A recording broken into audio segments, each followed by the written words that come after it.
Alrighty, welcome everyone to the graduate student panel and graduate school panel. We have representatives from many different graduate schools as well as our registrar's office here to speak with us today.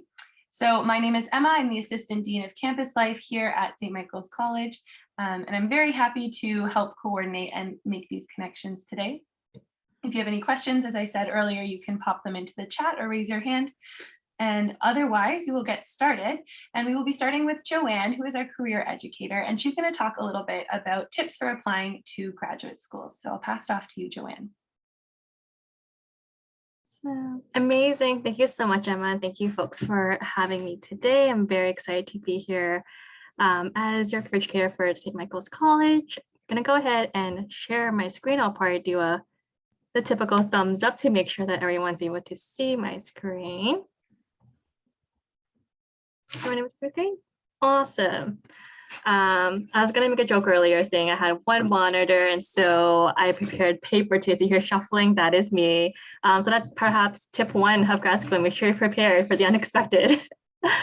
So again, thank you for having me today. I'm Joanne, she, her pronouns, and career educator.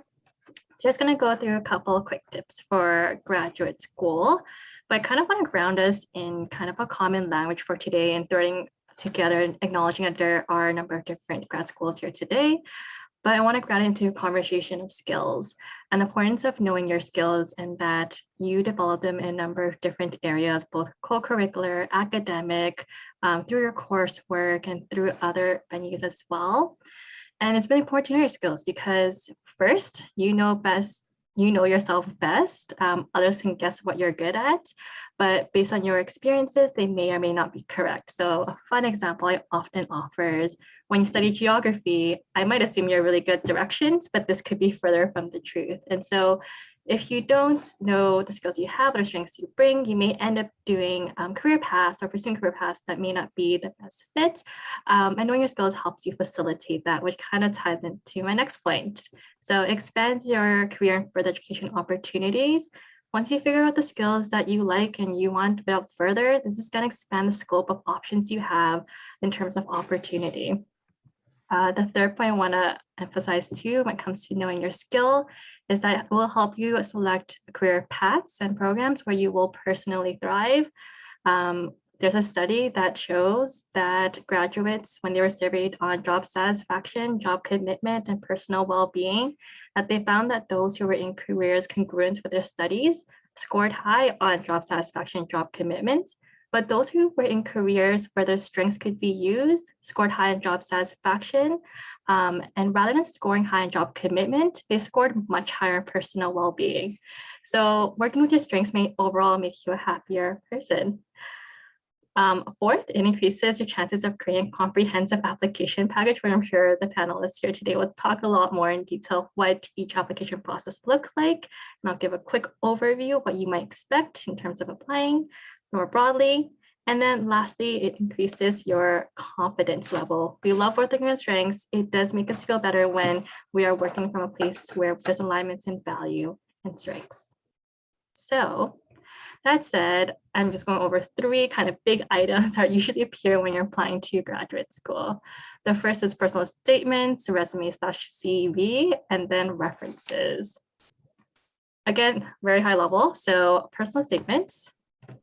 So when thinking about the purpose of the personal statement, think of the big picture or the purpose of a personal statement and your audience. Your statement should be an argument about why you are a good candidate for the program and school. In other words, what values, skills, and strengths do you bring to research and/or professional programs? Remember that for graduate research programs, the purpose of the personal statement should be to demonstrate your capacity to formulate a research question and to illustrate your sense of coherentness with the field. The reviewers are trying to assess if you will finish the program successfully. Put differently, they're asking, do you have research ability at the graduate level? On the other hand, professional programs evaluate personal statements that demonstrate a range of experience and prior training you've had as a professional. It is important to elaborate on what kind of experience and to what extent was your training. If you don't have direct professional experience, then demonstrate what experiences that you have had that prepared you for this program. Remember that professor and practitioners are thinking about you as a future colleague or practitioner. So this means that they will assess your non-grade point average, also known as GPA qualities. If your GPA is lower, then your personal statement and references will play a significant role in their decision-making process. Your personal statement is an opportunity in your application package to allow the admissions community to hear your voice. Oftentimes, they sort through a large number of applications, essay, perhaps doing a quick initial scan through to find the best applicants, and then later reading some of the personal statements more thoroughly. You will want your statement to engage readers and demonstrate clearly what makes you a unique candidate and what sets you apart from the rest of the stack. So as you're crafting your statement, ask yourself, who are you? What do you care about and why? What do you intend to do with your career goals? Your personal statement should be an argument for why you are the best fit for the research and/or professional program. And as such, it should be tailored. Tailored is the important word here for every single program. It should state why you want to pursue the program at this particular institution. And if there are multiple programs within the department you're applying for, you should be able to state why you selected that specific stream or program. And second, your argument should include the added value you'll bring to the program and why the program's a good fit for you. So take some time to review the program's mission, values, today's and current professors, their research area, and doing so will help you articulate why you will be pursuing this program, why this program is the best fit for you. And being here today and chatting with your panelists is definitely a great way to get that process started. So as a general guide, identify the program you're interested in, explain why you're interested, what has prepared you for the program, how this fits into your longer and short-term goals, and then reiterate why the specific program at this school. Programs may be different within the school, so make sure you do find that specific kind of niche that has drawn you to this program. Resumes and CVs, high-level overview again. Skip slide there. So just a quick nuts and bolts around CVs and resumes. And this is just a quick, nice chart to summarize some of the differences between the two. And it's kind of helpful to clarify the difference between a CV, or known as curriculum vitae or course of life in Latin, versus a resume, which in French is summary. So not to read this entire chart, but a CV should present a full history of your academic credentials, including teaching, research, awards, and services. Whereas your resume should be a brief snapshot of your skills and experiences that communicates your ability to pursue the professional program. So with these two goals in mind, we can think about how the two differ from one another. While acknowledging that the two documents, while they may be different, they do have some similar principles, including no spelling mistakes, taking time to tailor your document to each of your audience, so think about the skill words used, the experience highlighted, and the headers chosen. Both need to have clear and consistent formatting, and both should really be a reflection of who you are. In terms of ordering, this is where it does matter in terms of ordering for your CV. So when it comes to your CV, these documents should emphasize academic or scholarly work. You should typically have your degrees listed first, followed by your honors and awards. And this should be listed in reverse chronological order with the most recent degree listed first. Next, you will have a section on research and teaching interests, and this can be in bullet points or a brief summary format, highlighting your area of focus and research. And shifting down your CV, you will support this by providing experiences that you have had in research, teaching, and administrative experiences as well. Often you'll see the experience section subdivided into subcategories as it can get rather lengthy. So here we gave an example of research, teaching, professional, academic, and administrative experiences. Conferences are also another important element of your scholarly contribution. This section may include invited papers or roundtable presentations that you have delivered at conferences and presentations where you were invited speaker. Again, be sure to follow the appropriate citation styles for your discipline. And also with that piece, then looking at your academic associations and services or community involvement really. This can be important to show that you are a self-starter, organizer, communicator, just a couple of skills to kind of keep on your back of your mind. And here you'll want to include information such as if you're affiliated with a research organization, and if you are, to identify the nature of your involvement. Perhaps you were a reviewer for a conference or you helped chair a session. This is where you can illustrate your proactive involvement and create dialogue with scholars in your field. Languages is also another great section to highlight how you're unique from other scholars. You'll want to indicate your level of comfort using a language in written, oral, and reading comprehension form. If it's not clearly highlighted in your previous section, since this may be particularly helpful in opening doors for reviewing manuscripts, conducting interviews in another language, and more. You should always ask a reference if they are comfortable being listed as a contact person in your CV before you list them, as a couple of things. Contact information does change over time, so be sure to connect with your references and ask if the address, number, email list is still valid and is the best way for someone to connect with them. So that's the CV. For your resume, it's important to begin with your resume to identify the most important skills, experiences, and education information valued by graduate or professional programs, and ensure that you will highlight them in your documents. This is different from a CV because you are selecting and highlighting the most relevant items, as opposed to providing a comprehensive list of everything you've done. Next, prioritize the information you have gathered and decide how to organize the sections listing with the most relevant information first and foremost on that first page. You can play around with the ordering of the headings here. And then finally, ensure that your academic experiences are most relevant to the professional program you're applying to. So this can include academic projects and technical skills such as SBS or STATA, for example. Because you are applying to admissions to an academic program, your resume or CV should emphasize academic accomplishments for the most part over professional, but again, that will range and change depending on the program you're applying to. You should also go into greater detail about your education than you would on your average professional resume, in addition to identifying your alma mater or current institution, degree earned, and year of education or year of graduation. Detail some of the more relevant courses you took and any academic honors you have earned. Definitely be sure to include volunteer work, especially if you're applying to graduate school directly from undergrad studies, because this will tell admissions officers a lot about your interests. And if you're a professional looking to change fields, volunteer work or internship can also help bridge gaps between your current professional experiences and your desired field. This includes extracurriculars activities as well to let admissions officers know about your personal passions and even your leadership experience. So make sure to make a connection between the skills you develop and how this leads you to being prepared for grad school. Last section, references. So choose your references wisely. Most schools will request between 2 to 4 letters of recommendations. You should ask faculties, mentors, or employers who know you best and your academic achievements and capabilities well enough to write your letters of recommendations. Tenure track or not, you can ask a professor via email or perhaps drop into their office hours. Always ask, can you provide a strong letter of reference for my application to graduate programs in blank?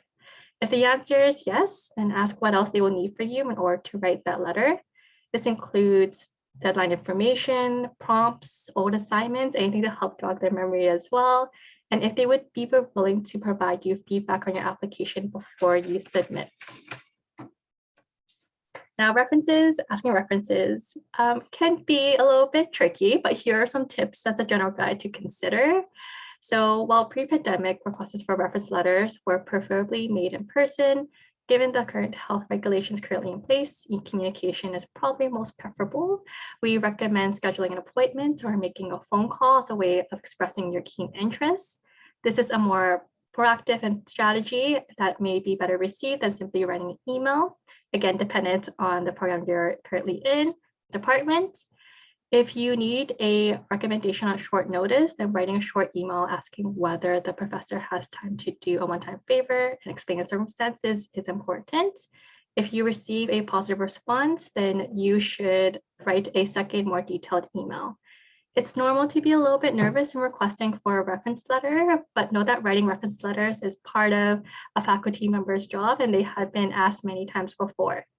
In your email though, state what you want, your name, your year, major, and what courses you've taken with the professor, when and what grade you've earned, and why you need the recommendation, i.e.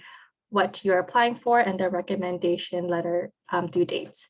Outline your relationship by telling a little bit more about yourself and why you're interested in a particular graduate program and for which you need a reference letter for. and include in the email briefly perhaps what you would like the professor to say about you based on how you did in their class, and providing specific evidence or details that will help jog their memory. You'll want to include any information about yourself that they may not be aware of. One way to include additional information after your initial email is thanking them for their time and consideration and letting them know you'll send along supporting documents. So that is the quick 3-minute tip in terms of 3 major documents that you'll probably be asked when you are applying to your grad school. I appreciate that they may differ in between faculty and departments.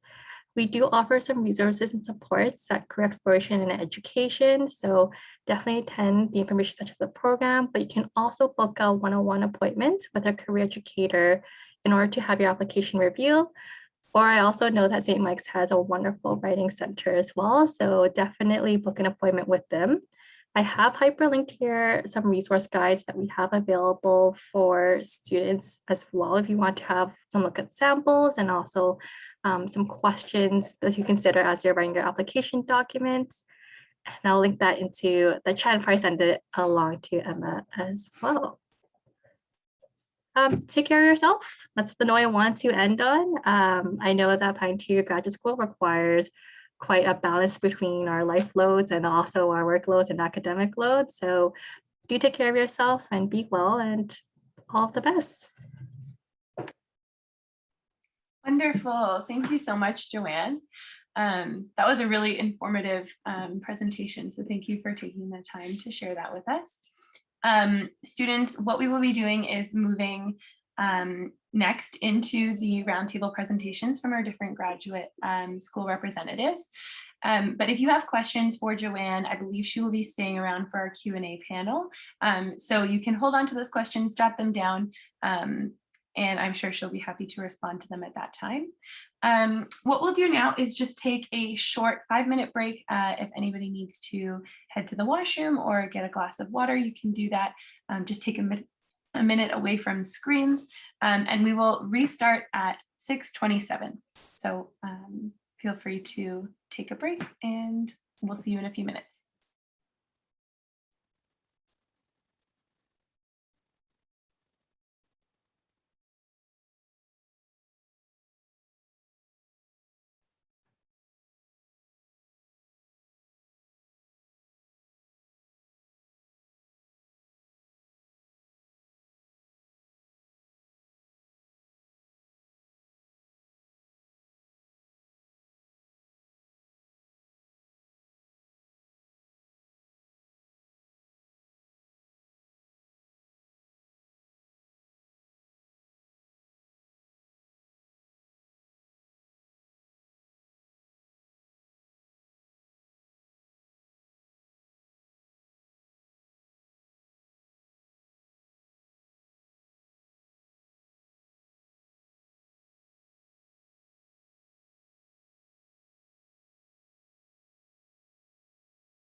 Alrighty, it is 6:27, so we will come back together and get started.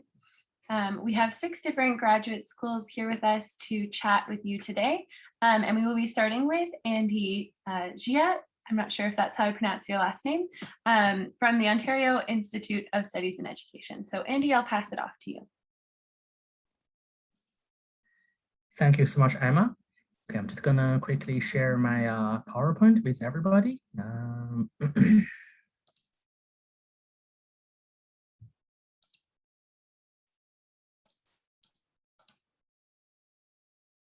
Right, can everybody see it? Perfect. Thank you so much. Okay, perfect. All right, good evening, everybody. Thank you so much, Emma, for inviting OISE to be a part of tonight's event. I'm so happy to have the opportunity to share OISE with students. My name is Andy, and I am the International Recruitment and Success Coordinator at the Ontario Institute for Studies in Education, or OISE for short. Now, exactly what is OISE? Our name, I know, is sometimes can be confusing. Sometimes students do not know exactly what OISE is and who we are.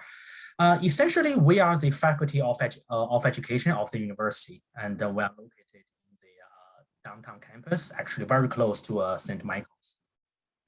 We are also the largest faculty of education in Canada. We have well over 3,000 graduate students at OISE.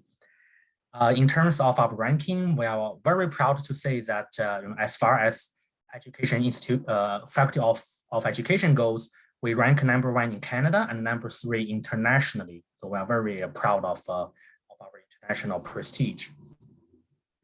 We are a graduate school, so we have master's and doctoral degrees only. We no longer offer undergraduate programs. And as I mentioned, we are very close to St. Michael's College. I just took this screenshot from Google Maps. If you walk from St. Michael's to OISE, it takes about 10 minutes. So very close. At OISE, we have 3 different types of graduate degrees that we can offer to students. We have research stream degrees that focus on academic research. Research stream degrees are suitable, are perfect degrees if you are looking for a career in academia, in research. And we have Master of Arts and Doctor of Philosophy for research stream degrees. On the other hand, we also have professional degrees for students who may not be interested in doing academic research. For example, I myself am a OISE graduate, and I did not enjoy doing academic research. I wanted to do more practical work. So we have professional degrees, Master of Education, and Doctor of Education for students who wish to do more professional improvement and professional development. And we also have teacher education degrees for students who want to become teachers, especially in the public schools. We all know that to become a public school teacher, you have to be licensed by the Ontario College of Teachers. We have 2 teacher education programs, Master of Teaching and Master of Arts in Child Study Education. Successful completion of either one of these two programs will give you not just a master's degree, but also a teacher's license from the Ontario College of Teachers. So that was the degrees we offer at OISE.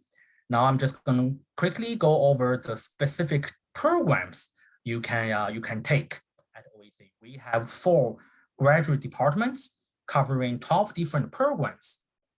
First department is Applied Psychology and Human Development. And under this department, we have 6 programs. Programs under this department, as the program name implies, they all have a psychology focus. So really focusing on combining psychology and education to become a counselor, become an early childhood education specialist, become a mental health expert in any kind of education settings or corporation settings. Second department is curriculum teaching and learning. 3 programs under this department: curriculum and pedagogy, language and literacy education, and math of teaching, which I already introduced, can lead to a OCT, teacher's qualification in Ontario. Third department, leadership, higher and adult education, including 3 programs: adult education and community development, educational leadership and policy, and higher education. And finally, we have the Department of Social Justice Education that offers the program of social justice education. Basically, the program focuses on areas in our society that can be improved. For example, I have given a list of examples here. Rights for minorities, rights for indigenous population, rights for the LGBT community. So anything that interests you, you can focus your study in that area for social justice education. So very quickly going through the admissions requirements. If you want to apply for a master's degree, you have to have a 4-year bachelor's degree, and your final year of your bachelor's degree must have a minimum of a a mid-B, which is 3.0 out of 4 GPA, or in terms of percentage, it's 73 to 76%. If you are an international student, there is the English language proficiency requirement. However, if your admitting degree was obtained from an English instruction environment, then you are very likely to be exempt from the English language requirement. So even if you are an international student, if you are a student of St. Michael's, that also means you are a student of UofT. So your bachelor's degree will be from UofT. Then most likely you won't need to worry about the English language proficiency. Our application, just like any other graduate programs at the university, we go through a online application system. This year, we are transitioning to a new Slate system. The system itself is pretty straightforward. You create an account, you put your personal information, you choose your programs, you pay your application fee, which is $235. But at OISE, it allows you to select up to 3 programs, each application fee. And you also upload your supporting documents on this system. Supporting documents, as Joanne already mentioned brilliantly, we also require pretty standard documents, your transcripts. We need 2 or 3 references. Most programs at OISE require 2 references. Your resume or CV. At OISE, we use the terms CV and resume actually interchangeably. It's just a detailed list of your educational backgrounds, your experiences, any awards that you have gotten. So anything that you want us to know, you can put it on your resume. Slightly different now. Joanne mentioned, I believe she mentioned a personal statement. Now, with the old system, OISE also required applicants to submit a statement of intent for their application. But with the new system, we are actually shifting to faculty questions. So each program has specific questions that you need to answer. So it's not just a statement anymore. You actually have to address specific questions. And very few programs at OISE require a writing sign for next year, for the fall of 2022. Applications are already underway. The main deadline is November the 15th, but many programs already. So this is just a very quick overview of OISE. Andy, I'm just Emma? interject there. I'm sorry, you started breaking up there on that last slide. Would you mind just going through that last slide with us again? Sorry, Emma, about the timeline? Yes, thank you. Thank you. Sorry about that. So yeah, if you are thinking of applying to start in the fall of 2022. Oh, it's frozen again.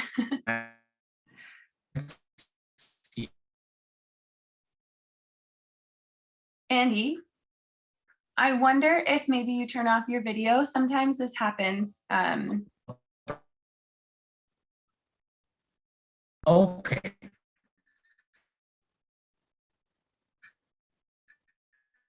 I could hear you clearly. Maybe it was just not going. Yeah, maybe just try that last slide again. I mean, we heard the rest of the presentation perfectly fine, but perhaps just that last slide one more time. Sorry. Yeah. Thank you, Emma. Sorry about my apologies. Yeah, so last slide right here is just about the timeline. If you are thinking of applying for next year, 2022, applications are already underway. You can go ahead and apply now. The main deadline is November the 15th, but we have many programs will remain open beyond November the 15th because some programs are much bigger than others. They can accept more students, so they will remain open. Now, I know that this is a very quick overview. You might have more questions about the specifics of programs or the deadlines. Feel free to send me an email. We can schedule one-on-one appointments, and I'd be happy to help everybody. We hope we look forward to getting applications. And thank you again, Emma, for inviting OISE to be a part of this. Thank you very much. Wonderful. Thank you, Andy, for your presentation. That was lovely. We will jump right into our next presenter, but those of you who have questions for Andy, you can either hold on to them, write them down, and we'll be able to chat through those during the Q&A period. Next up, we have Emil, who is representing the St. Michael's College Faculty of Theology. So Emil, I'll pass it off to you and we can get started.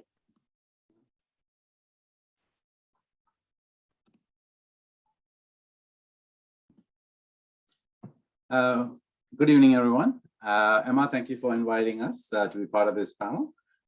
So we are the graduate unit of University of St. Michael's College, which is the Faculty of Theology. We've been basically educating men and women for over 60 years, both lay and religious.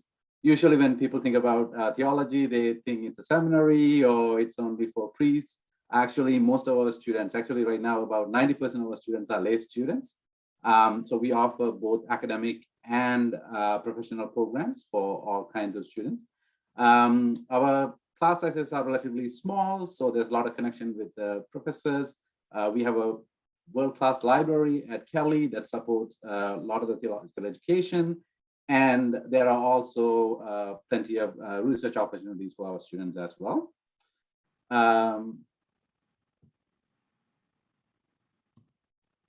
I'll quickly go through our academic programs.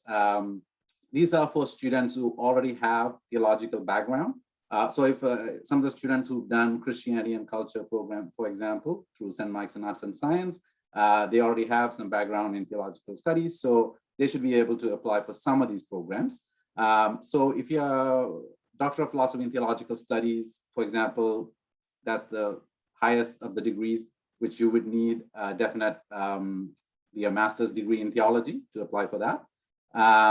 And this is a degree that helps students who want to focus on theology, research on theology, and become professors in theology. This is the degree that helps them.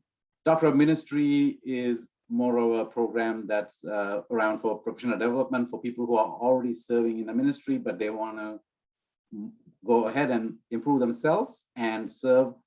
They go for this degree. Master of Arts in Theological Studies is the degree that's suited for students who want to go in the academic direction after their undergraduate studies that has some theological, like religious, if you've done a religious studies, for example, or done Christianity and Culture, students will do the Master of Arts in Theological Studies. It's a one-year degree that'll prepare for you to do the PhD. Master of Theology is another degree that kind of helps the students to enhance their knowledge in theology, again, paving the way to do the PhD. These are the academic degrees. We also have the basic degree masters. These are the degrees that they are for students who have not done any theology at all. So these will include all the foundational courses, basically start from scratch. So you come and learn theology from scratch. Master of Divinity is a 3-year program. It's a 30-course program that usually prepares men and women to serve in the church or ministry in general. Master of Theological Studies is a 20-course program, usually done in 2 years, if you do it full time.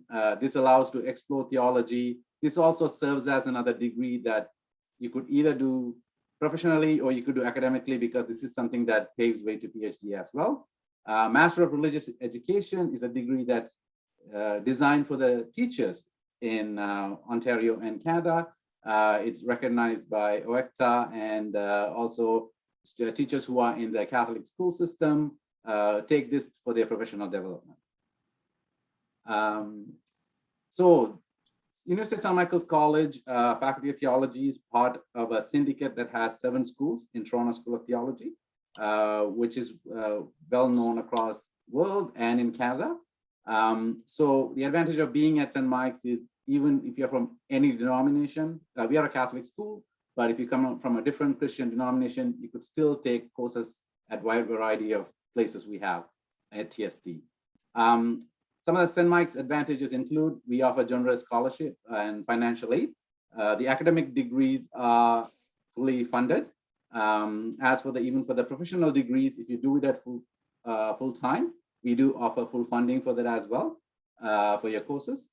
Another great thing about our programs are we have experiential learning, whether you're studying eco-theology at a retreat center in Coburg, or internationally studying scripture in Israel, or recently, if you want to learn about indigenous spirituality, you go up north to Nunavut to study. We have Kelly Library, which is great for research, especially in theology. It has one of the largest collections in Canada. We have a great writing center, and we also offer individual study carrels for our graduate students. Students also have access to the full University of Toronto library system, and they also get to present among their peers, their research and papers and so on. So if you wonder what our graduates do after convocation, our alumni includes professors, politicians, teachers, healthcare workers, high school and hospital chaplains. Our wonderful host, Emma Graham, is actually graduating with a Master of Divinity this fall, and she's the Assistant Dean of Campus Life. So these are some of the things our graduates do.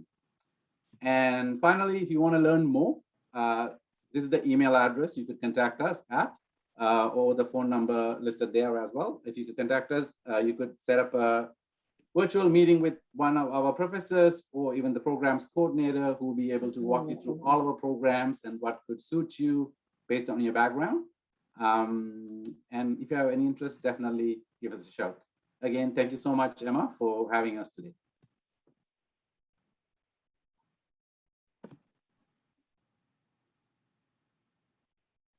Sorry about that. Thank you, Emil. That was lovely. And yes, I'm very proud to be a soon-to-be graduate of the Faculty of Theology. We will move on now to Regine from the Munk School of Global Affairs and Public Policy. And then if you have any questions for Emil, he will stick around for the Q&A period at the end. Thank you, Regine.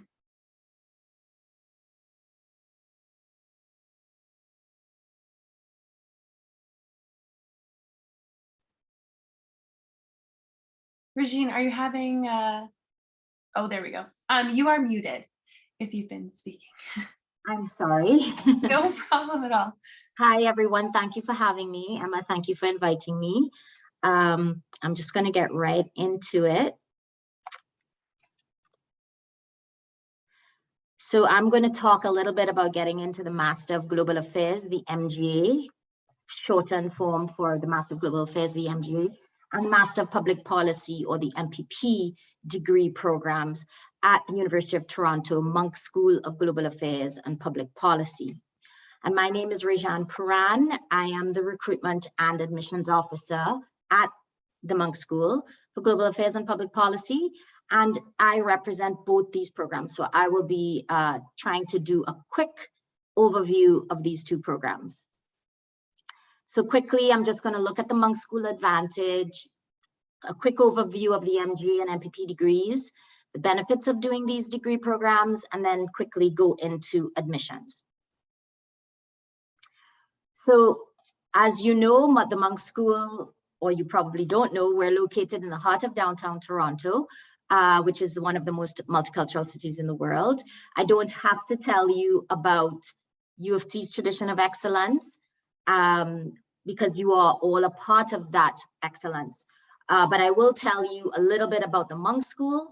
It is home to 40 academic centers, labs, and programs, and it hosts more than 300 events annually. So being a member of the Munk School, you not only are going to be benefiting from being a part of these two professional master degree programs, which is the MPP and the MGA, but you're also going to be a part of the Munk School and have access to these academic centers, these labs and programs and so forth. And also being taught by our faculty members who are multidisciplinary. So they come from not just one faculty or department at UofT, but they're multidisciplinary. So we have faculty members that are cross-appointed from at social work and political science, as well as being part of the MGA and the MPP departments. So this is that's just a small example, okay?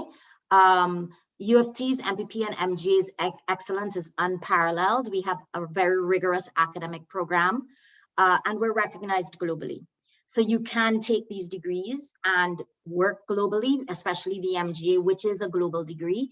The MPP, we do have alumni working in other countries, but the vast majority of our alumni in the MPP program tend to work across Canada as opposed to internationally. The MPP and MGA events form a hub of policy and global affairs discourse at the Munk School, and as it is an international and national degrees. They're recognized nationally and internationally. Our co-curricular programming in both programs prepare you for your future career, which I will touch on. And there are no other public policy or global affairs program compared to these that we offer at the Munk School. And our employment statistics for both of these programs are some of the highest in the country for comparable programs. I just quickly compare the two programs. What's common to both the MPP and the MGA? They're both 2-year professional master degrees. They both have a mandatory summer internship between years 1 and years 2. So that's between May to August, between years 1 and years 2 of these degrees. We require both a combination of qualitative and quantitative skills. And both programs offer a preparatory math and stats prep course the August before the start of the first year of your program. And the MPP program also offers a preparatory microeconomics course in the August before year 1 of the MPP program. We welcome students from a variety of undergraduate disciplines, so you can do anything at the undergraduate level and apply to do the MPP and MGA programs. And we have just recently both included an optional diversity statement in the application process. What's different about these two programs? In terms of the internship and the program focus in the MPP program, which is a Master of Public Policy, it's obviously going to be policy relevant. And you're going to be taking the courses that you take in the MPP program are policy focused. In the MGA, they're global. We consider the 5 pillars of the program, which are very quickly global security, human rights and global justice, global markets, innovation policy, and global development. And the 8 emphases are basically these 5 pillars, and we've added the digital world, global policy in Europe and Eurasia, as well as global policy in Asia. The application requirements, what are the differences? You will see when I get into admissions, I will speak more about that, but the quick and dirty differences between these two. For the MPP program, if you've done all of your studies outside of Canada, the GRE is required, okay? It's not required otherwise. If you've done your studies in Canada, you don't have to do the GRE. In the MGA, the GRE is not required, but what we do require in the MGA that's not required in the MPP is a Cura Talent video and a writing sample. The applicant characteristics, the MPP students are passionate about contributing to the public good, and MGA students are interested in solving the problems of the world. As I just explained the 5 major pillars of the MGA program. And alumni careers are mostly public sector, but not all. And then for the MGA, it's mostly private sector, but not all. In this slide, I've just compared some job titles and employers just to give you an idea of the differences of what our alumni can potentially be doing after graduation. So for the MGA, we have a senior consultant at Deloitte, Extended Enterprise Risk Management, Cyber and Strategic Risk. We have a manager of social impact, Center for Inclusive Growth at MasterCard, Deputy Director of Advocacy, Committee to Protect Journalists. And in the MPP, Manager, Strategic Policy and Planning Division, Ministry of Health and Ministry of Long-Term Care, Executive Assistant to the Assistant Deputy Minister of the Strategic Network and Agency Policy Division. That was very long. At the Ministry of Energy, Northern Development and Mines, and Manager of Public Affairs, Wood Green Community Services. So what's the quick differences? You'll see that the MPP is more government focused in terms of where our alumni end up. And MGA tends to be, you can work for the government, but they also have other private sector jobs, multi-organization, multilateral organizations, non-profit organizations as well. So what are the benefits of doing these degrees? First of all, you're part of UofT and the Munk School. It's a double advantage, and I've already mentioned the excellent reputation of our schools. It's a 2-year professional degree programs, which allows you to gain not only a rigorous education in these fields, but you become an expert in the areas of global affairs and public policy at the end of these 2 years. Munk School professors are experts in their fields and have come from multidisciplinary backgrounds. We have a mandatory internship, which gives you an experiential learning opportunity. Our student leadership initiatives, again, gives you opportunities to have experiential learning experiences. That's what the student leadership initiatives are. Our capstone course, again, in the MGA especially, allows you to work with real clients solving real problems. So it gives you hands-on experiential learning experiences, which helps you get your job upon graduation. These programs have unparalleled employment statistics. 89% of graduates get jobs in their field 3 months after graduation for the MPP program, and the employment rate for the MGA program is 93% from 2012 to 2021. And also the programs itself offer many different things, which I haven't mentioned here. We offer collaborative programs, for example, in public health policy or environmental studies. Those are just some examples. We have combined degrees. For example, we have a JD MPP and a JD MGA. We have an MGA MBA.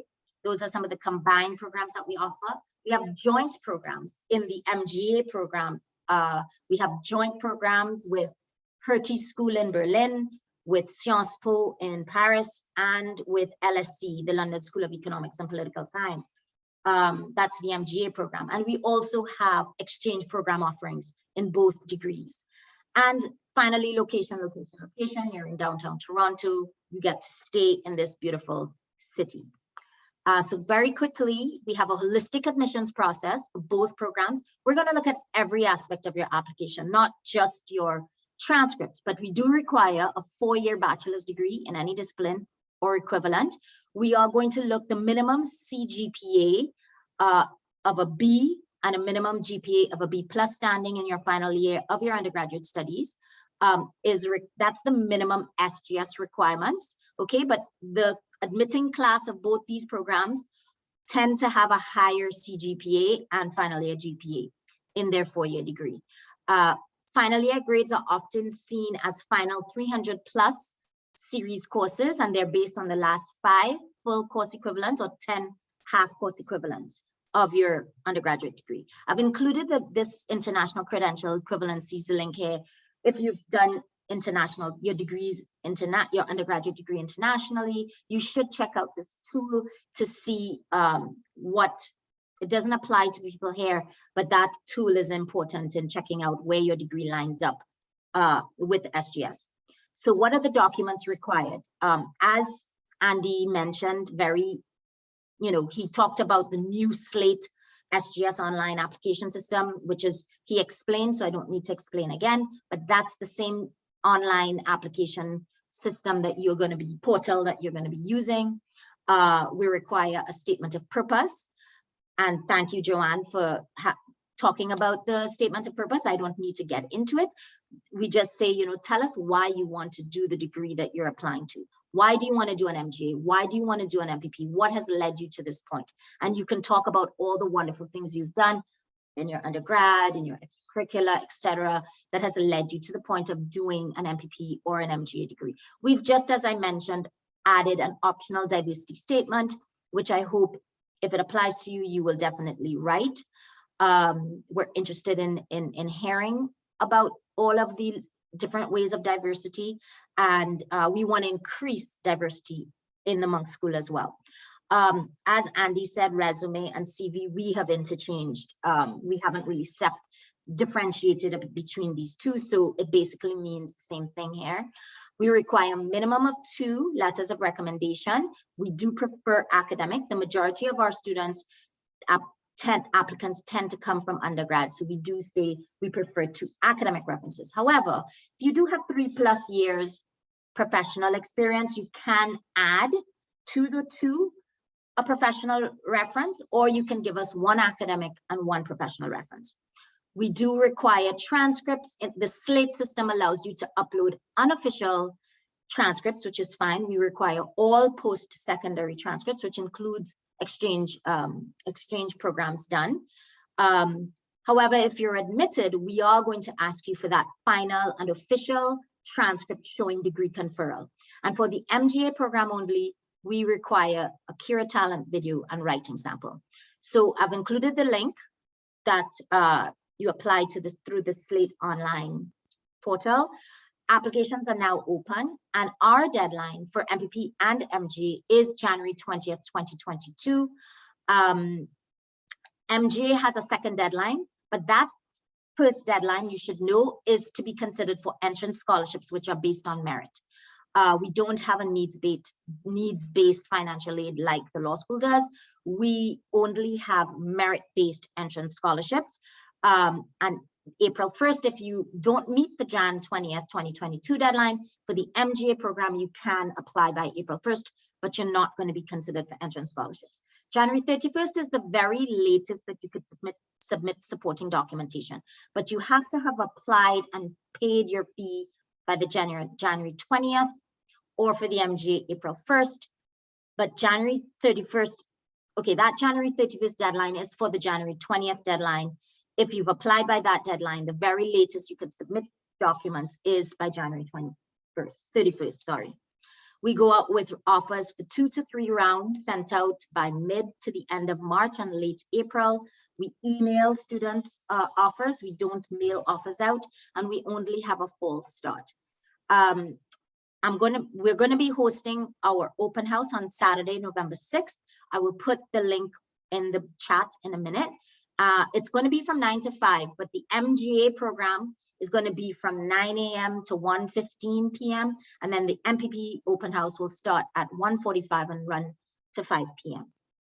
You can email me at these 2 email addresses for MPP, MGA. If you're interested in both programs, you could just send me an email at any one of those. And please follow us on social media, and I'll be happy to take your questions when we start our Q&A. Great. Thank you so much, Regine. That was wonderful. We've got 3 more presentations to go through, so we're going to move on to Shreer from the Faculty of Nursing.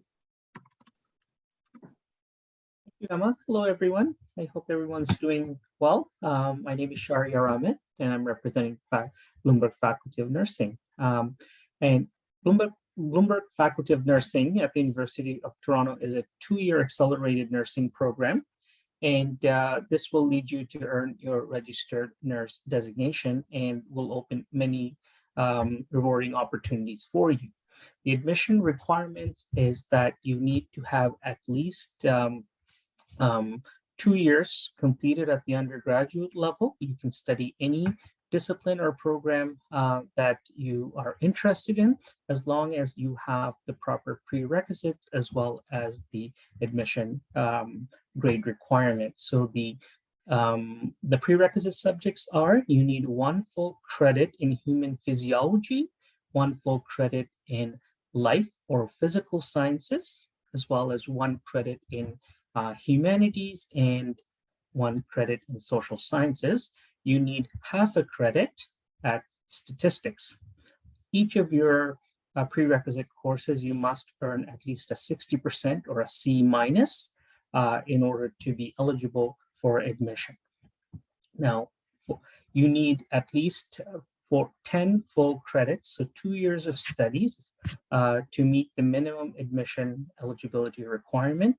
Many of our students who apply to our program have already completed their undergraduate degrees, and your last 5 full credits, you must earn at least a mid 75% or higher in order to meet the minimum admission eligibility criteria. The applications are now open. In addition to meeting the admission,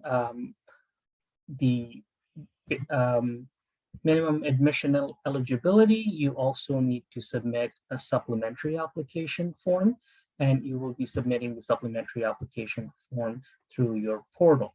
The application fee is $156 for 3 institutions. In any additional application that you submit is $50, and for the supplementary application form, the fee is $90. In the supplementary application form, we'll be asking you to describe your interest in nursing, articulate your goals, knowledge of nursing, as well as our healthcare system.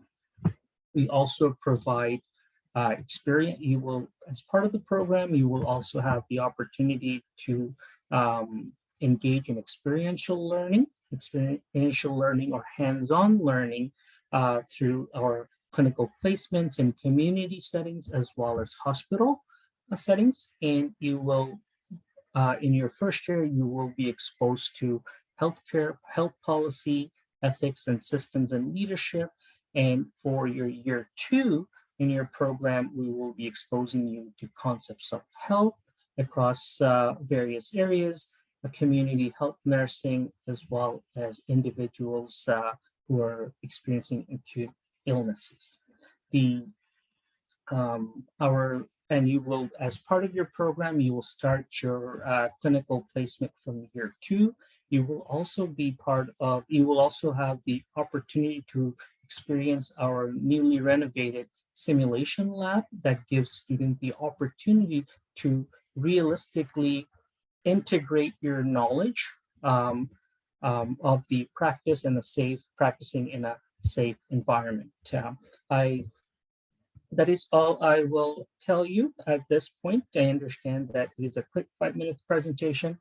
However, I'm going to leave my contact information in the chat box if you have any questions after reviewing, or you can ask me during our Q&A session, or you can send me an email and I'll be more than happy to answer all your questions.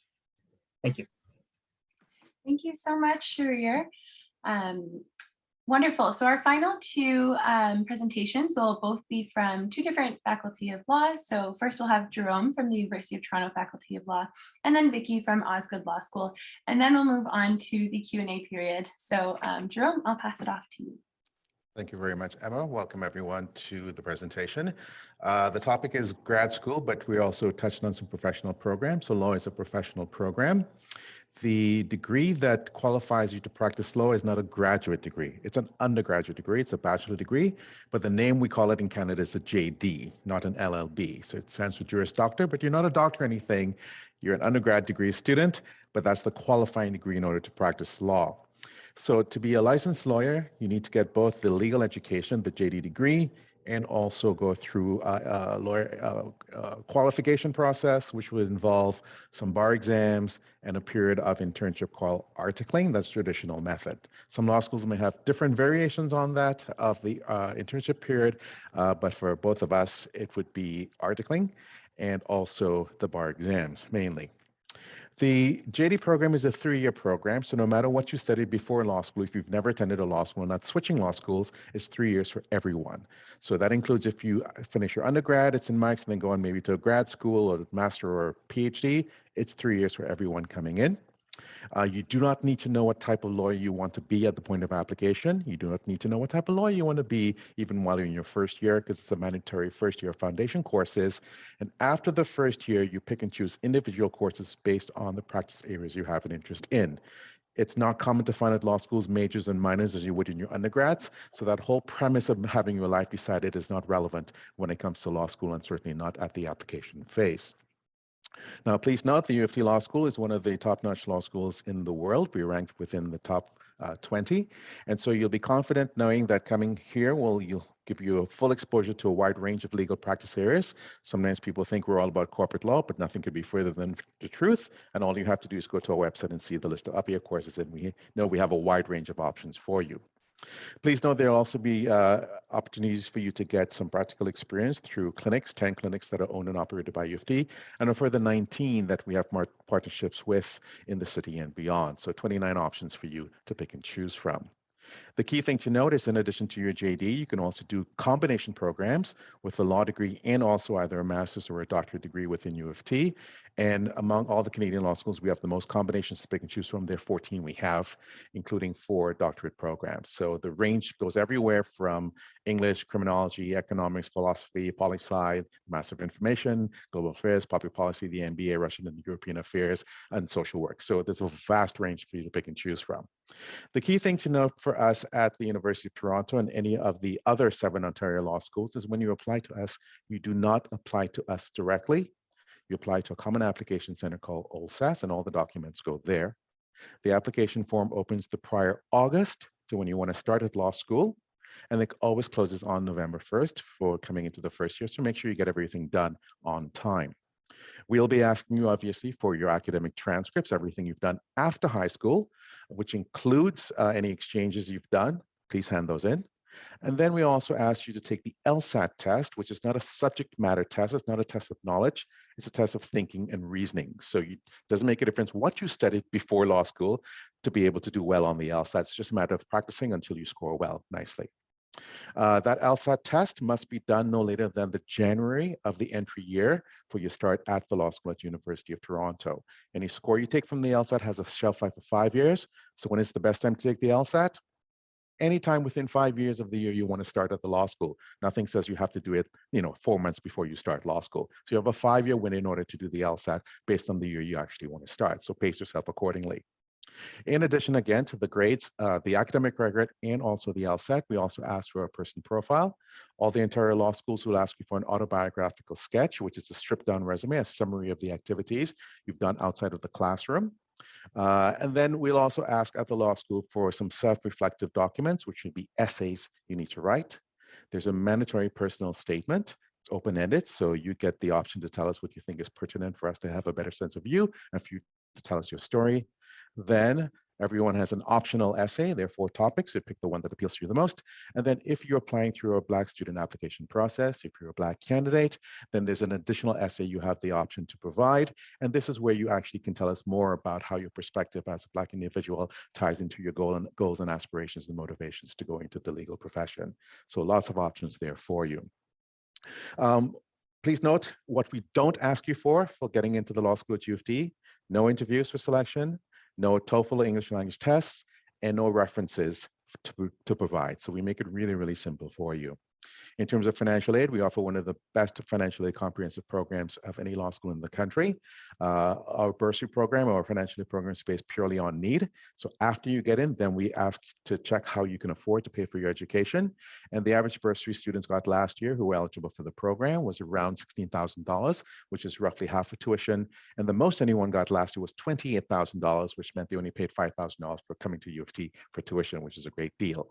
You don't have to try to guess how much money you could get. There's a financial actually calculate it. I'll send the link later on in the session, and you can actually get a guesstimate of what the aid package would be as if you were attending this year. So know that going in. So the selection process for us is holistic. 2/3 of your selection is going to be based on things that relate to numbers, the academic record, and also the LSAT score. But an entire 1/3 is going to be based on the soft stuff, the person profile. So please pay attention to that.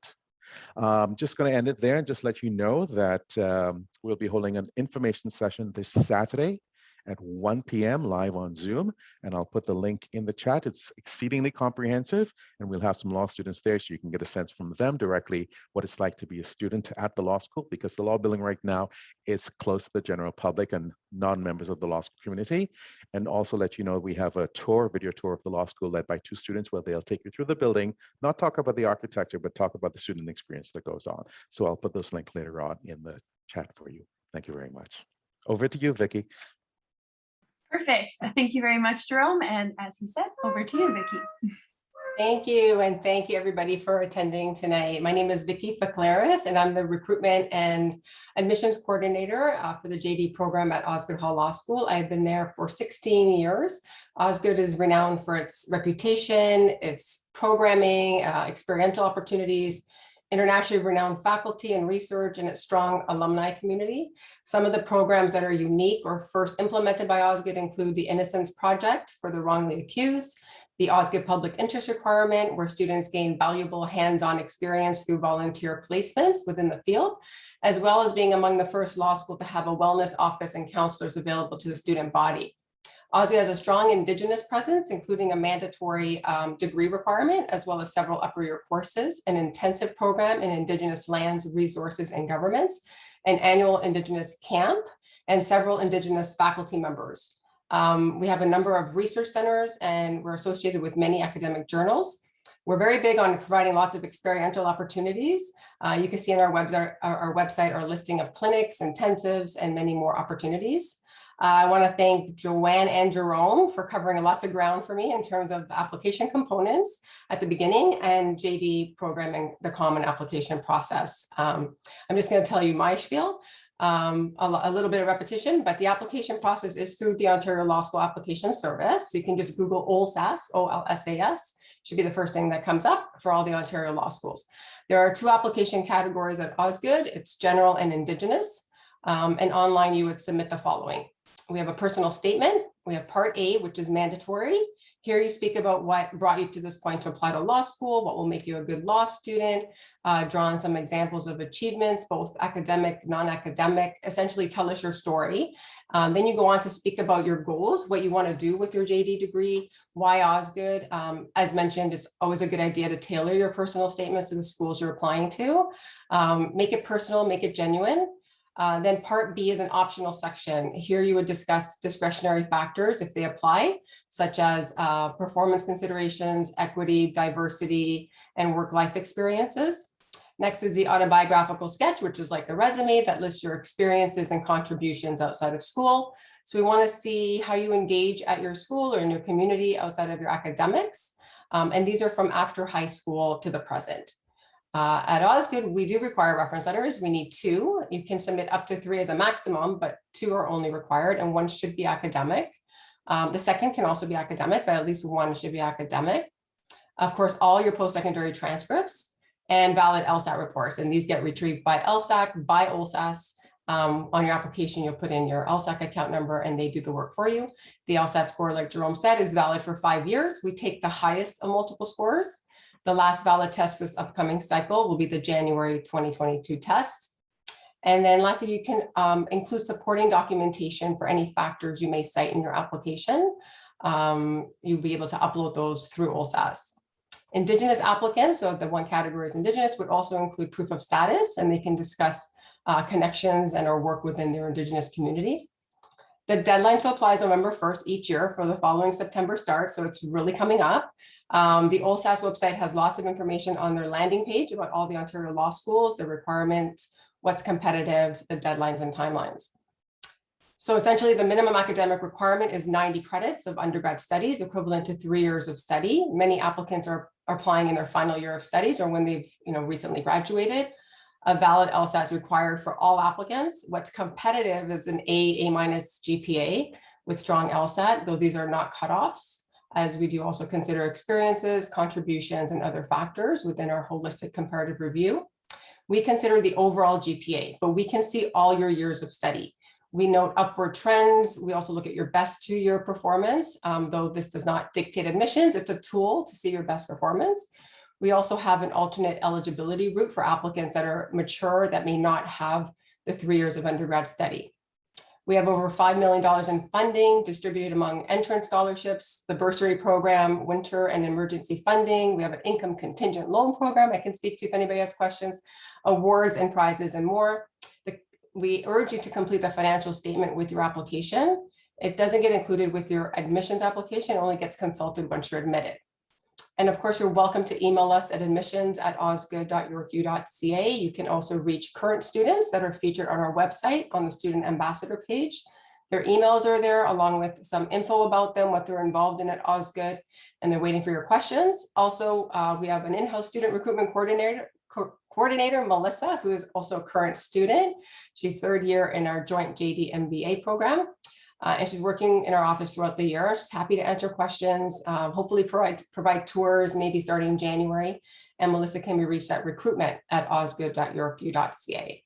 We're proud to admit a diverse entering class each year, and we wish you all the best for your applications for 2022 or beyond. And I'm happy to answer any questions you may have.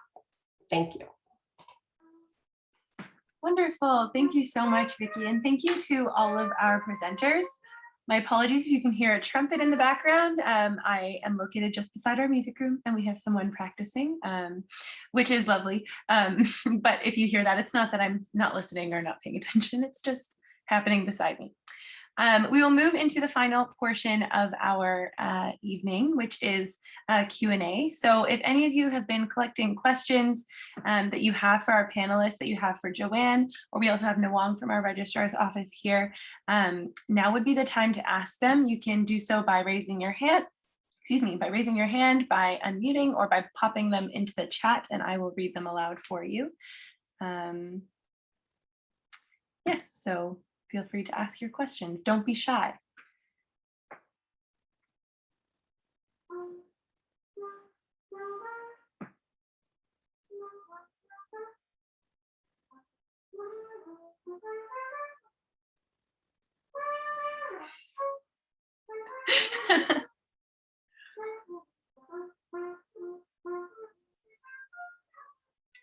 All right, well, one question that I maybe have for Nawang and for Joanne is if a student is really apprehensive about starting the process for graduate study application, what would be like the best first step if they're feeling apprehensive about the whole process?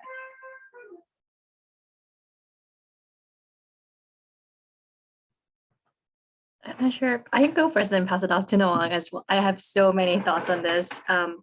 I feel like one of the best parts of my role as a career carrier to have really good conversations around what it means to have meaningful careers. And so I always say, it's going to look different for you. Your zone of comfort and what you want to engage in terms of how you take up information will look different. So for myself personally, I always go through the websites. That's always a good place for me to start at, to look at what's the information available, what other questions I have after viewing it, and how can I get answers to those questions. Being here today, you have folks here who are experts in their program and you can ask them questions. And I think that's a great way to get started. Grad students, the students who are in the program, are such a wealth of knowledge and information and source as well. So don't underestimate that piece of that peer-to-peer learning too. And yeah, so just really broad advice there, but I'm happy to offer some additional insights. Although I see Ian has come on camera as well, in case Ian, you might have had a question. And sorry, I'll pass it back to you, Nawang. Thanks, Joanne. I was going to say I would refer students to Joanne, but depending on what your study you're in, if you're just starting out in year 1 or 2, I think like Joanne said, going on the various websites for the different graduate and professional programs, that's a good place to start. You can also start by meeting with academic advisors in the registrar's office. We can recommend certain courses or programs that may align with your interest, and that could lead to additional plans. But I would assume many of you are probably in year 3 or 4. I would say going on the website and also using the resources available in the Student Life office. Joanne is the on-location career educator, so you might end up meeting with Joanne. Awesome. Thank you both. Jerome? Yeah, can I say something? I always find this to be a little bit fascinating that the UofT campus, where all of us except for Vicky live essentially for our programs, St. Mike's is really in the heart of all of where we are, right? Geographically speaking, essentially. So I'm always fascinated that how an undergrad student who is surrounded by all these programs somehow doesn't think of, well, maybe I'll just go to the building where the program resides and maybe find a student who does the program and just talk to them, right? So that confounds me, because you don't have to go far, St. Mike's, to where you would eventually be going to school if you want to go there, to talk to the people who are doing the thing that you're curious about, right? It just stands to reason. So the nursing school is right down the street, Munk is across the way, OISE is across from Munk, we're next door practically to you across the park. I mean, and ML is right there. So, I mean, so you can literally pre-COVID, within 15 minutes, get to any of us, see the hundreds of students studying the thing you're interested in, pick one and just talk to them. Like, you don't have to make it more complicated than it is and have to go through reams of online research when you could literally just walk into the building and see a sea of people doing the thing and just talk to them. So this is why you should not be shy about these things. You have the fullest access on your doorsteps to all of these wonderful opportunities and sources of information. Use it. Thank you so much. Also, we're all giving info sessions right now. It's recruitment season, open houses, info sessions. Come out to the info sessions, go to the open houses, call the admissions offices and speak to the Jeromes and the Rejans and the Andys, etc. Speak to us directly about the thing if you're interested in our programs. And speak to the students. I mean, the students are living the experience. And, you know, Osgoode is just a subway right away now. You know, it's so much easier to get to York than it used to be.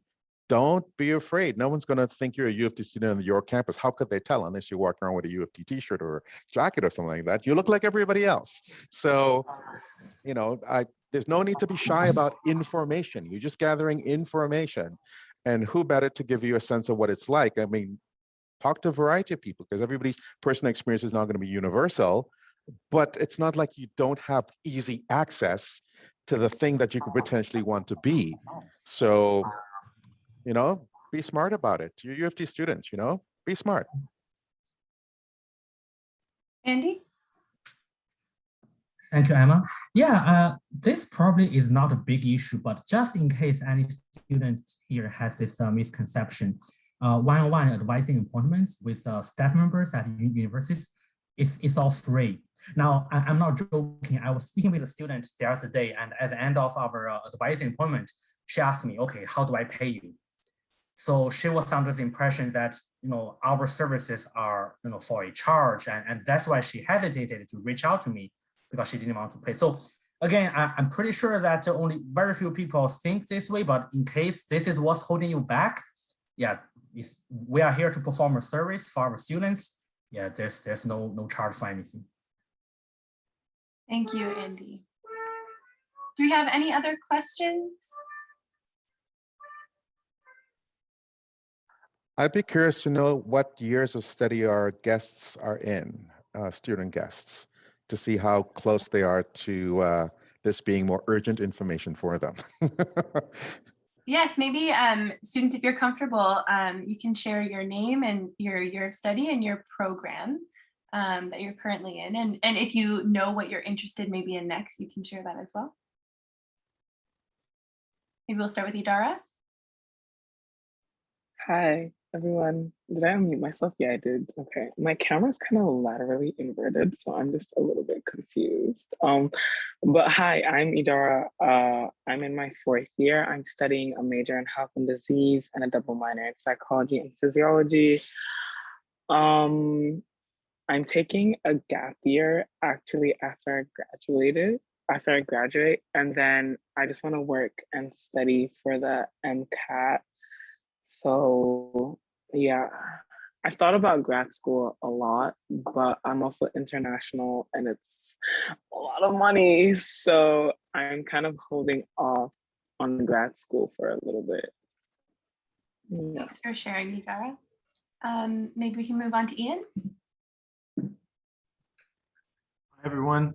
Thank you for the presentations. My name is Ian. I'm in 4th year, and I'm thinking about similar to Idara. I'm not exactly sure if I want to go to grad school, but I have been thinking about maybe applying to the Faculty of Theology at St. Mike's to do more, continuing what I've studied at St. Mike's in Christianity and culture.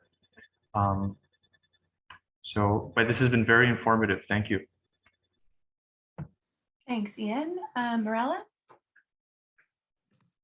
Hi, so I'm in my 4th year. I'm in the process of kind of choosing where I want to go. I am quite set on JD programs, but this presentation today kind of opened up, especially the one from OISE, kind of opened up my eye into something that I'm really interested in, which is the social justice. And it's kind of, I didn't know that OISE had a program like this, and it's kind of opened my eyes to maybe like if I don't decide to go to law school or if something just happens, then I am considering now applying maybe for an MA. So kind of happy that I actually showed up to today's program. So thank you. Thanks, Morella. Maya Martin-Spizak, since we have 2 Mayas on the call. Hi, I'm Maya. I'm also in my 4th year. I'm majoring in history with focus in law, and then I'm double minoring in linguistics and book and media studies. Similar to some of the other people on the call, I'm interested in taking a gap year next year to kind of figure out where I want to go. But as of right now, I am interested in pursuing law school. So that's where I'm at, but that could change. And I loved hearing about the experiences at UofT Law and at Osgoode and from the other departments as well. Thank you. Amna? Hi, everyone. My name's Amna. I'm sorry, I can't really have my camera on right now, but I'm in my 4th year and I'm double majoring in human bio and cell molecular bio. And right now, I'm not really too sure where I'm going. I was thinking research, but I really like the OISE presentation like Marilla, so I'm thinking of perhaps applying there as well. And I do have a question, so I think you have already touched on this, but how would you recommend getting reference letters, especially when classes are really large and it's hard for professors to know students more personally? So yeah, it's really hard to go about that, I think. Thanks, Amna. Quickly, Maya, if you want to introduce yourself, then we'll go to Amna's question, since Maya, you're the last student to say hello.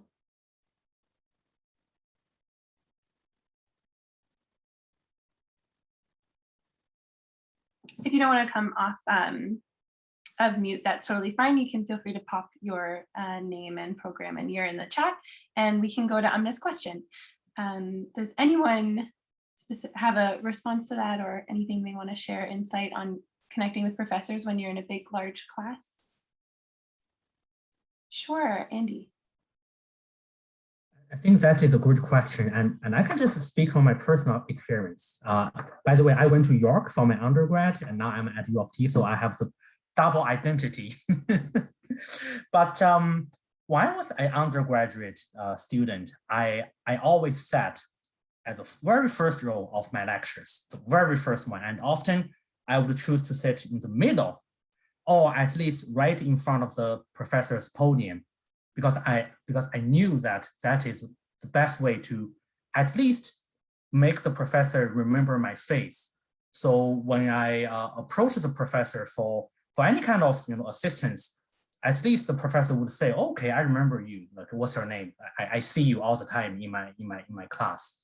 So I always do that. First row in the middle. I think all professors have office hours, right? Once a week. And I would always take advantage of office hours to go in to ask questions. That is why it's important to do your readings, because you don't just want to go to the professor's office and just chat about, hey, how's the weather? You want to appear to be intelligent. you have to be prepared, right? So you have to do the readings so you can have something meaningful to discuss with the professor. And also keep in touch with the professor. I graduated from York many years ago. And even to this day, when it's Christmas, when it's Thanksgiving, I always send my old professors an email just saying hi, just tell them about how my past year, and professors would write back to me. And before the pandemic, I would actually go back to York if I have time to visit my professors who still teach there. So yeah, it takes time to maintain that relationship. It takes, it's like, taking care of your garden. You have to put in the time, the effort. But I think it's going to be, it's going to pay off if you can put the work into that. And also it's just good to maintain a relationship with a mentor, right? So. Thank you, Andy. Does anyone else have any other tips they'd like to share regarding Emma's question? That was pretty comprehensive, Andy. Yeah, I would just add to that, because Andy made some really good points.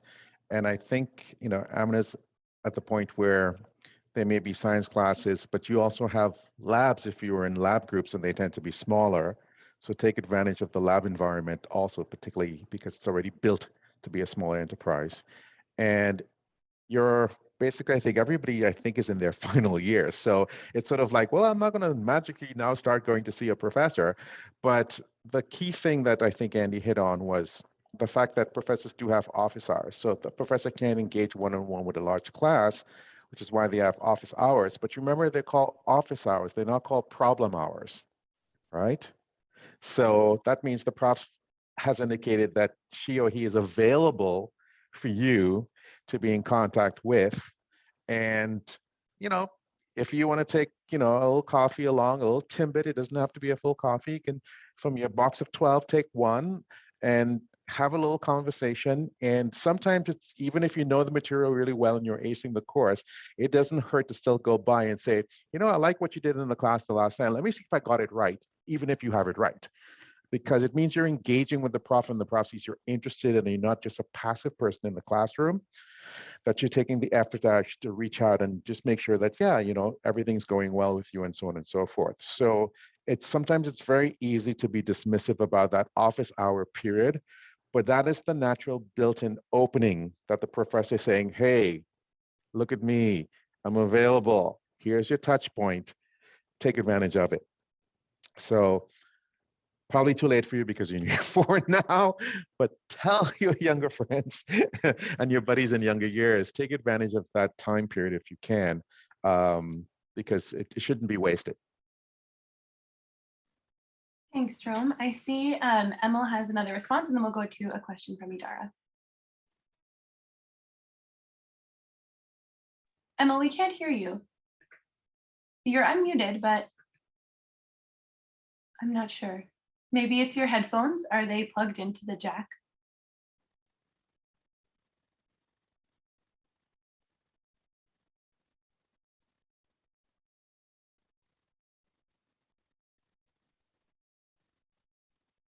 No.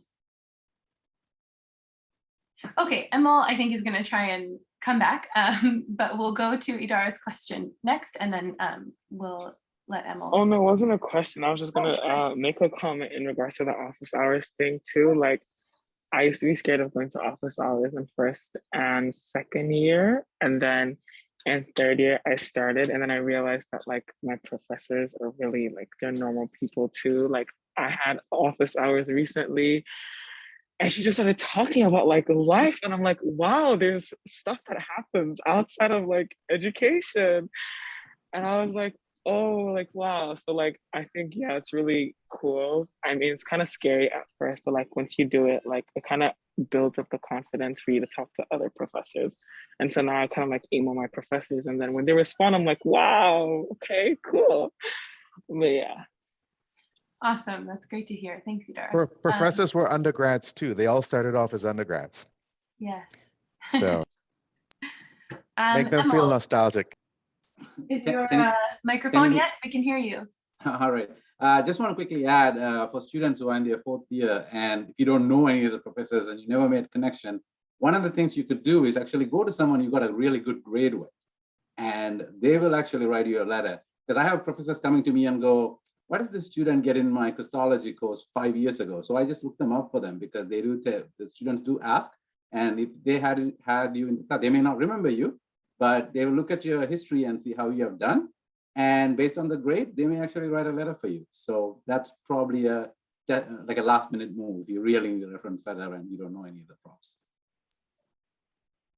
Thank you. So maybe one of the good things to think about now that we're sort of looking at the relationship with professors sort of maybe a little bit late in the game for the 4th year students is that should you go on to further study, go in knowing to start making those relationships early in your graduate level or your professional programs. And because you may need references again from them at the terminal point of that next degree. So again, if we're giving you the heads up now from what could have helped you more in your undergrad, take that knowledge going into your graduate or professional program and start off knowing that and using it. Don't repeat that step. But you'll also find in grad schools, your connection with profs would be closer, I think, than when you're in undergrad, right? Because it is a more close-knit, smaller unit, and you tend to develop those. And then you're also working at a higher level, doing research with professors and so forth. And your relationships will be even stronger and way more meaningful, I think, at the graduate and professional school level. Thank you. So I think we have time for one last question, if there are any more from the students.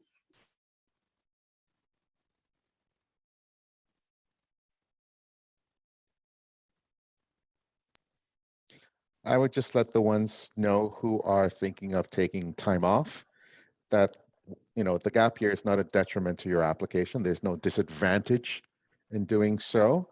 All our programs have been around for a while. So the premise is we always want students to come to us when they're ready. So don't force it if you're not ready. That's fine. That's perfectly fine. So hearing that you want to take some time, figure yourselves out, then come to a place, that's a very, very smart move. And your application is not going to be impacted negatively by doing so. Thank you, Jerome. Idara? But don't you like have to do something, like look productive? Like every summer I've done something because I'm like, I can't do nothing. So like, aren't you supposed to like I haven't done research my whole undergrad, so I'm like, okay, maybe I have to do research in my gap year while I'm studying. Well, let's I know put it some this people way. are like, Well, let's put it this way. If you had applied directly from your undergrad, you wouldn't have had that experience, would you? Yeah. Right. So the extra year, make it about you, because it could be a mental health break too. So again, do what makes sense for you in that time period. No one says in the year off you're supposed to cure cancer, right? Yeah. You weren't going to do it anyway. So do what makes sense for you. If you are the person, I get the sense that you are, you would make yourself busy. It doesn't have to be the ultimate thing to make yourself busy in, but I don't think you'll be sitting on the couch twiddling your thumbs 24/7. You'd probably keep up with some activity you've been interested in, or maybe find now the time that you didn't have before to do something you always wanted to do that you now have the time to do, and you occupy yourself. So I wouldn't get too worked up or worried about that, because we're not expecting you again to cure cancer in the year that you're off. Makes sense. Make sense? You. Okay. Some people choose to take a year off, I mean, pre-COVID, to travel, to travel, to experience life in different ways. Doesn't necessarily have to be academic or work, even though those things are also good too, if you choose to do that. Yeah, I've heard that the travel, and I'm like, I cannot wrap my head around spending a year just traveling, but yeah.